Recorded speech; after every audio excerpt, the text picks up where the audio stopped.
तामाङ समुदायको मौलिक कथा संस्कृति र जीवन शैलीमा आधारित चलचित्र ह्याङ तामाङ आगामी मंगिर 20 गते हेटौडाको ओम्याक्स हलमा विशेष प्रिमियर शो हुने भएको छ। शुक्रबार हेटौडामा आयोजित पत्रकार सम्मेलन मार्फत निर्माण टोली तथा कलाकारहरूले चलचित्र प्रदर्शनको तयारी पूरा भइसकेको जानकारी दिएका हुन्। पत्रकार सम्मेलनमा बोल्दै चलचित्रका नायक सीताराम गोलेले तामाङ रीतिरिवाज भाषा कला र संस्कृतिसँगै पछिल्ला समयमा समुदायले भोग्दै आएको समसामयिक राजनीतिक तथा सामाजिक यथार्थलाई समेटेर चलचित्र निर्माण गरिएको बताउनु भएको छ। चलचित्रले तामाङ समाजको पहिचान र भावनालाई दर्शक समक्ष गहिरोसँग प्रस्तुत गर्ने समेत उहाँको धारणा रहेको छ।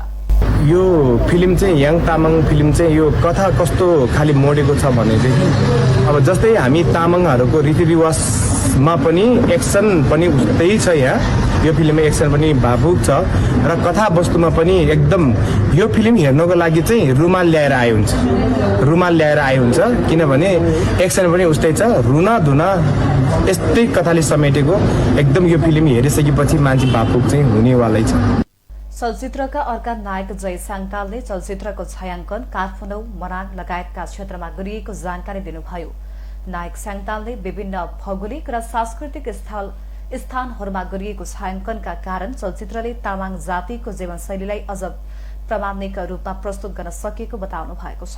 अपेक्षा भनेको चाहिँ हामीले के राखेको छ भने अहिलेसम्ममा मोटामोटी सरदरमा तामाङ फिल्म भनेको 200 को हाराहारीमा बन्यो होला, तर यस्तो फिल्म चाहिँ यो पहिलो फिल्म हो।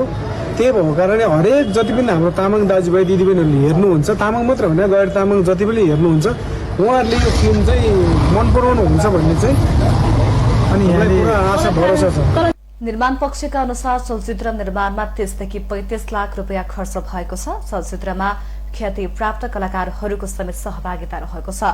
अभि लामा, अनिता गोले, निर्मला मोक्तान, सुदीप कोप्रा लगायतका कलाकारहरूले चलचित्रमा महत्वपूर्ण भूमिका निर्वाह गरेका छन्।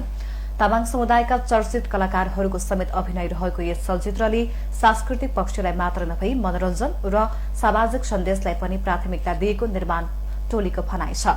चलचित्रको निर्देशन प्रबल लामाले गर्नुभएको हो भने सहनिर्देशन निमा लामाले गर्नुभएको हो। पत्रकार सम्मेलनमा नेपाल पत्रकार महासंघ मकवानपुरका अध्यक्ष बालकृष्ण अधिकारी, चलचित्रका कलाकार लगायतको उपस्थित रहेको थियो।